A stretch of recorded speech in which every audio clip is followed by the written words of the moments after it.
अपनी आवाज, दबी आवाज को बयां करने का, अपने दुखों को बयां करने का अंतर्राष्ट्रीय दिन है विश्व आदिवासी दिवस। क्या है विश्व आदिवासी दिवस? विश्व आदिवासी दिवस सदियों से दबी हुई आवाज, लुढ़ते हुए जल जंगल जमीन, उजड़ता हुआ घर द्वार को बयां करने का अंतर्राष्ट्रीय दिन है विश्व आदिवासी दिवस। क्या है विश्व आदिवासी दिवस? विश्व आदिवासी दिवस अपने आंखों के सामने लुढ़ती हुई अपनी जमीन को बचाने का दिन है विश्व आदिवासी दिवस। अपने लोगों का दिन व दिन आदिवासियों पे हो रहे अत्याचार के खिलाफ आवाज उठाने का दिन है विश्व आदिवासी दिवस। विश्व आदिवासी दिवस क्या है? विश्व आदिवासी दिवस अपने अस्तित्व के लिए, अपने अस्तित्व को बचाने के लिए, अपने आने वाली पीढ़ी को बचाने के लिए आवाज उठाने का अंतर्राष्ट्रीय दिन है विश्व आदिवासी दिवस। क्या है विश्व आदिवासी दिवस? अधिकारी कर्मचारी जो अपने समाज के तरफ नहीं देख रहे हैं, सक्षम वर्ग जो अपने समाज को भूलता जा रहा है, सबको जोड़ने का दिन है, अंतर्राष्ट्रीय दिन है विश्व आदिवासी दिवस। क्या है विश्व आदिवासी दिवस? सम्मानिय साथियों, 9 अगस्त विश्व आदिवासी दिवस, जिसे इंटरनेशनल डे जिसे हम कहते हैं, अंतर्राष्ट्रीय दिवस जिसे कहते हैं, इंटरनेशनल लेवल पे जो वर्ल्ड इंडिजिनस पीपल का जो दिन है या फिर आदिवासियों का जो दिन है, वो है विश्व आदिवासी दिवस। क्या हो रहा है लेकिन विश्व आदिवासी दिवस को अपने साल भर जिन जिन चीजों को आप ऑब्जर्व करे हो, शासन ने जिस तरीके से आपके ऊपर तानाशाही करी है, किस तरीके से आपके लोगों का जो हक और अधिकार आपके नजरों के सामने लुढ़ता गया है, उस दिन को बयां करने का दिन है विश्व आदिवासी दिवस। आइए 9 अगस्त विश्व आदिवासी दिवस को अपने जिला में, अपने मुख्यालय में, अपने गांव में, हम जहां पर भी हो, उस दिन अपनी जिम्मेदारी को अदा करते हैं, अपना फर्ज अदा करते हैं और घर से निकलकर उस दिन अपने समाज का जो दर्द को हम जो देख पा रहे हैं, जो हमने पढ़े हैं, उस चीज को बयां करिए, बताइए। भले ही अंतर्राष्ट्रीय लेवल पे इसको मनाया जाता है, अंतर्राष्ट्रीय स्तर पे पूरा आदिवासी एकत्रित होकर उस दिन सड़क में उतरता है। अरे नाचना गाना ही सब कुछ नहीं है, लेकिन हां, नाचते गाकर भी हम अपने दुखों को बयां करें। आदिवासियों में यही एक खासियत है कि वो नाचते हुए भी, गाते हुए भी अपने दुख को बयां करता है, अपने ऊपर हो रहे जुल्म को वो बयां करता है। नाचता है लेकिन उसके नाच में भी अपने दुख छुपा होता है जो लोगों को वो बताता है। सम्मानित साथियों, इस बार विश्व आदिवासी दिवस को आपको बताना है कि किस तरीके से आदिवासियों के हक और अधिकारों का उल्लंघन हो रहा है, किस तरीके से सरकार नियम कानून तो बनाती है आदिवासियों के लिए, लेकिन उनको पालन बिल्कुल वो भी नहीं करती। आपको उस दिन बताना है कि किस तरीके से देश के मूल मालिकों की स्थिति भयावह हो चुकी है, दर्दनाक हो चुकी है, दर्दहीन हो चुकी है। उस दिन को आपको बयां करना है। ये विश्व आदिवासी दिवस इसलिए आपको मनाना है। आप बड़े अधिकारी, कर्मचारी, व्यापारी, जिस भी हो, जो भी पद में हो, लेकिन आप अगर इस आदिवासी कम्युनिटी में आप पैदा हुए हो, इस इंडिजिनस कम्युनिटी में आप पैदा हुए हो, तो आपका कर्तव्य बनता है कि सड़कों में उतर के आपको उन लोगों का साथ देना है, निकलना है आपको। कुछ हो जाए, जाम हो जाना चाहिए जिस ब्लॉक में आप रहते हैं, जिस जिले में आप रहते हैं, और वहां बताना है आपको, उन सड़कों में चिल्ला के आपको बताना है कि आखिरकार क्या हो रहा है आपके साथ। आदिवासी आज खुश नहीं है, आदिवासियों का कोई मुख्य धारा में नहीं आ रहा है। आदिवासियों की जल जंगल जमीन अधिकार सबके सामने उजड़ रहा है। आदिवासी किसी भी चीज में न मीडिया में प्रतिनिधित्व कर पा रहा है, न ही जुडिशियल चीजों में वो प्रतिनिधित्व कर पा रहा है, न ही वो प्रशासनिक गतिविधियों में प्रतिनिधित्व कर पा रहा है, न ही वो राजनीतिक गतिविधियों में प्रतिनिधित्व कर पा रहा है। आज हमारा व्यक्ति एक गुलाम की तरह जीवन जीने पर मजबूर है। आपको बताना है, ये मात्र भारत देश के आदिवासियों की स्थिति नहीं है, ये पूरे विश्व में जिस जिस कोने में आदिवासी रहता है, जो 192 से ज्यादा कंट्री जो जुड़ी हुई है यूनाइटेड नेशन ऑर्गेनाइजेशन से, जिसके वो सदस्य है, वो हर कंट्री के आदिवासी एकत्रित होने वाला है अपने शहर में, अपने गांव में। मेरा ये मानना है कि आप भी घर से निकलिए। आज समय है अपने अस्तित्व को बचाने की, आज समय अपने ऊपर हो रहे और अपने क्षेत्र में घट रहे उन दुखों के पहाड़ को बयां करने की। और मुझे विश्वास है आप जरूर ये चीज करेंगे, मुझे विश्वास है आप जरूर बोलेंगे, मुझे विश्वास है आप जरूर अपने गांव में अपने लोगों को समझाएंगे कि भाई विश्व आदिवासी दिवस क्यों मनाना है। आप बताएंगे लोगों को, क्योंकि विश्व आदिवासी दिवस वो ही दिन है जहां 100, 200 से ज्यादा कंट्रियों के आदिवासी, 200 से ज्यादा देश के आदिवासी सड़क में निकल के अपने लोगों के लिए लड़ने वाले, बोलने वाले हैं। एक एक चीज वो बयां करेंगे, एक एक चीज का जवाब सवाल के रूप में सरकार से वो पूछेंगे, एक एक बात को वो बताएंगे किस तरीके से उनके साथ चला गया है। वो दिन है।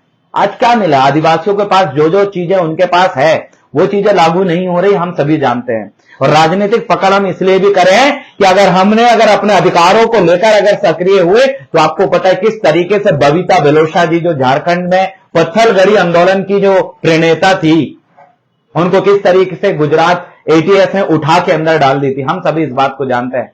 जिन लोगों ने अपनी मूल अधिकारियों की रूढ़ी परंपरा की बात करी, उन लोगों को उठा के नक्सलवादी बताकर या फिर आतंकवादी गतिविधि बताकर सरकार उठा के अंदर डाल देती है। हमारा व्यक्ति अगर नियम कानूनों, अपनी रूढ़ी परंपरा और जो उनका नियम है, कस्टमरी जो लॉ है, उनका जो पारंपरिक कानून है, उनको लेकर अगर मजबूत हुआ तो शासन की नजर उन पर डरती और कहीं ना कहीं उनके पूरे भविष्य को तबाह करने के लिए एक नया षड्यंत्र चल देती। हमने देखा कि आज हमारे लोग राजनीति में हम इसलिए आ रहे हैं ताकि राजनीति में आने के बाद एक पावर हमारे हाथ में आता है। एक सांसद अगर बनता है तो जिला की कमान उसके हाथ में रहती है, अगर एक मुख्यमंत्री बनता है तो राज्य की कमान उसके हाथ में रहती है। हम इसीलिए हमने ये रास्ता क्यों अपनाया, राजनीतिक रास्ता इसलिए अपनाया क्योंकि वो कमान हमारे हाथ में रहेगी। जब झारखंड का व्यक्ति मुख्यमंत्री बनता है तो पूरा प्रदेश की कमान उसके हाथ में, उस क्षेत्र का विकास कैसा होना चाहिए, कैसी उनके बच्चों की भविष्य की रणनीति बनेगी, शिक्षा की रणनीति बनेगी, आर्थिक संसाधनों में किसका कब्जा होगा, किनका शैक्षणिक संस्थाओं में कब्जा होगा, किनका जुडिशियल में किनका कब्जा होगा, ये सब तय करता है एक प्रतिनिधित्व करने वाला व्यक्ति। अगर मैंने इसके अलावा दूसरा रास्ता अगर मैंने अपनाया, अपनी रूढ़ी परंपराओं का रास्ता अगर मैंने अपनाया,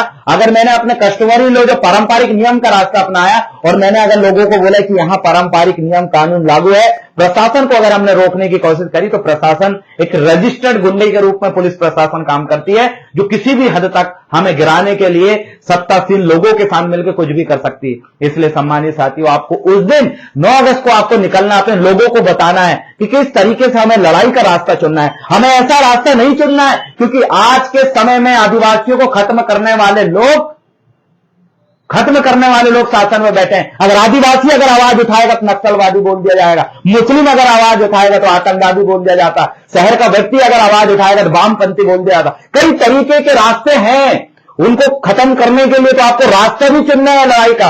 यह विश्व आदिवासी दिवस आपके अधिकारों के लिए लड़ने का दिन है, इंडिजिनस पीपल के लिए लड़ने का दिन है, लेकिन यह विश्व आदिवासी दिवस आपको यह भी बताएगा कि आपको किस तरीके से अपनी लड़ाई को लड़ना है जिससे आप सफल हो सके। अगर आपकी लड़ाई लड़ने का तरीका थोड़ा सा भी अगर गलत हुआ तो सिर्फ आपका नुकसान नहीं होगा, आपसे जुड़े उन हजारों लोगों का नुकसान होगा, आपसे जुड़े उन हजारों लोगों का भविष्य दांव पे लग जाएगा। इसलिए बड़ी सोच समझ के लड़ाई लड़ना है। सामान्य साथियों, देश आजादी के समय भी लड़ाई लड़ने का हर किसी का अपना एक तरीका था, किसी ने कुछ तरीका अपनाया, किसी ने कुछ तरीका अपनाया, लेकिन बहुत सारे लोग हैं जिनने सही तरीका अपनाया, आज उन्हें हम याद रखते हैं, जिनने गलत तरीका अपनाया आज उनको कोई याद नहीं रखता। इसलिए आज हमारे अस्तित्व को, इस देश के संविधान को और हमारे अधिकारों को बचाने का दिन अगर 9 अगस्त है तो आपको उस दिन यह भी तय करना है कि आपको लड़ाई लड़ने का कौन सा तरीका प्यारा लग रहा है। क्योंकि अगर मैं अपने जो स्थानीय विधि, जो नियम कानून हमारे ऊपर लागू नहीं होते, स्थानीय कानून जो हमारे ऊपर लागू होता है, संविधान की उसी 5वीं अनुसूची के अंदर अगर मैं अपने रूढ़ी परंपरा और रूढ़िगत नियम कानून पे अगर मैं फोकस करता हूं, अगर उन पे अगर मैं ज्यादा चट्टर हुआ, उनको ज्यादा अगर मैं सड़क में अमल करने के लिए मैंने अगर आवाज उठाई, तो कहीं ना कहीं प्रशासन इस चीज को चिन्हित करके हमारे उन लोगों को जो इन चीज को लेकर काम करें उनको दबाने के लिए काम करें। इसके लिए आदिवासी महासभा का हम उदाहरण देख सकते हैं, किस तरीके से आदिवासी महासभा बनी, किस तरीके से उनको तोड़ा गया, किस रास्ते पे उन्होंने लड़ाई लड़ी। तो हमें सभी तरीके की लड़ाइयों को समझ के उन लड़ाइयों में कदम रखना है। मात्र किसी चीज को लेकर लड़ाई लड़ना ही सब कुछ नहीं है, उस लड़ाई को लड़ने का तरीका भी रखना है। क्योंकि हमारे बहुत सारे लोगों को नक्सलाइट गतिविधि में डालने का कारण भी कुछ षड्यंत्रकारी लोग हैं जो आदिवासियों को खत्म करने के लिए, आदिवासियों के ही कुछ लोगों को नक्सलाइट बनाने के लिए उनको प्रेरित करते हैं, उस मूवमेंट में उस तरीका से उधर जाने के लिए प्रेरित करते हैं। हमें ऐसे लोगों से भी समझना है, क्योंकि हमें कलम की लड़ाई लड़ना है, बंदूक की लड़ाई नहीं लड़ना है। और कलम की लड़ाई लड़के हम किस तरीके से कामयाब होंगे, किस तरीके से सक्सेस होंगे, कैसे हम उस कलम की लड़ाई से लड़कर हम सफलता हासिल करेंगे, इस बारे में भी हमें सोचना है। क्योंकि यही, अगर इन चीजों में हमने गौर नहीं किया तो छोटी सी गलती खत्म कर देगी। इसलिए सम्मानीय साथियों, इस देश का संविधान में जिन जिन चीजों को रखा गया था, जो हमारे लिए भली भांति बनाया गया था, आज उन चीजों को खत्म करने के लिए बहुत बड़ा षड्यंत्र रचा जा रहा है। आज आप देखिए, जो निचला तबका जो अपने अधिकारियों की वैल्यू समझता था, जिन्होंने नियम कानून पढ़ा था, आज देखिए बीएनएस करके एक नया कानून आ गया, भारतीय न्याय संहिता। आज उस भारतीय न्याय संहिता में किन किन चीजों का संशोधन किया गया है, अगर आप उन पर अगर नजर मारेंगे तो आपको पता चलेगा कि कहीं ना कहीं हिटलर शाही, तानाशाही और गुंडागिर्दी के रूप में शासन को चलाने के लिए जो संशोधन हुए आज वो हो चुके हैं। अब पुलिस प्रशासन आपको जब चाहे जब उठा के अंदर डाल सकती है, जब चाहे जब रख सकती है। ये बिल्कुल तानाशाही रवैया है। इससे पहले पुलिस अगर आपको उठा के ले जाती 24 घंटे के अंदर आपको मजिस्ट्रेट के सामने प्रस्तुत करना पड़ रहा था, लेकिन अब ऐसा कोई बाउंडेशन नहीं है, कभी भी उठाएगी, जब तक चाहे जब तक आपकी पिटाई कुटाई करेगी, अंदर भर के सुताई करेगी। पूरा तानाशाही रवैया बन चुका है। इस देश के संविधान में भी छेड़खानी करके इसको अपने मन मुताबिक जिस तरीके से तानाशाही इसको बना सके उस मन मुताबिक ढाला जा रहा है। इससे मात्र किसी एक पक्ष का नुकसान नहीं, पूरे देश के लोगों का नुकसान होगा।